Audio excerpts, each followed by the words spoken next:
what you could conclude is that maybe God got it partially right. Maybe God got it partially right. There's only one nation, not two. The one nation is Esau. It's not even the one that God promised. The other one is just a mess. The one is stronger than the other, and the younger is going to certainly end up serving the elder. That is what you could conclude. Or that God made a mistake. Esau enjoyed the success promised to Jacob. You could conclude that. Be a false conclusion, as we're going to see in a little bit. But you could conclude that. Secondly, you could conclude being chosen for a special relationship with God doesn't pay. Why? Because Esau enjoys success. And he enjoys success even though, four things I want you to see. Even though he definitely embraced pagan influence. He was not a godly man in any way, shape, or form. He had 6 wives, and they were all essentially pagans. And he definitely forsook the place of blessing.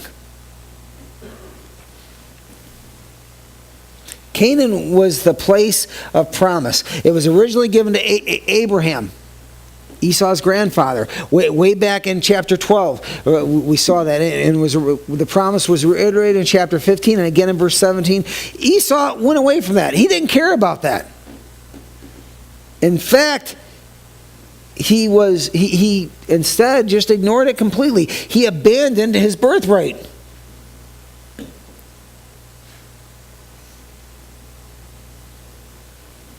Canaan wasn't too small, but he didn't want it. He wanted better. He wanted something else. He didn't want God's plan at all for him. Now, God had a special plan for him that he rejected.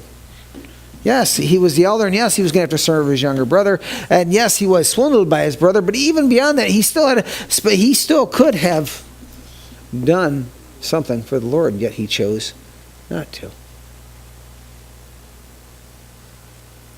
Now, we take that with Romans 9, that talks about Jacob have I loved and Esau have I hated. We understand that what man does outside of God's grace is they make free choices within their own nature. And that's what Jacob is doing. He's very content living for himself, very content living for, and really not giving a thought about God. You know, there are a lot of people in our world like that. Are you one of them? Is your life really only to live for yourself, to live for what you want, or is it to live for what God wants? You see, God has a specific plan for you. He does for each one of us.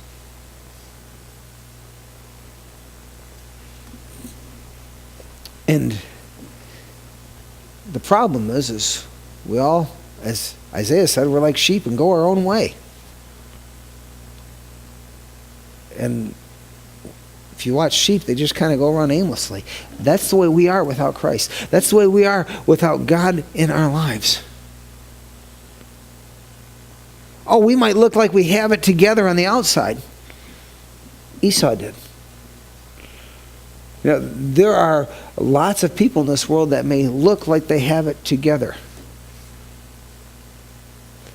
No, we see, because they're visible and because they're celebrities, you often see wealthy celebrities, whether it's from the entertainment industry, whether it's from the business industries, or whether it's from the athletic industries, that you would think, man, these would be some of the happiest people, and yet often they're not even close to being happy.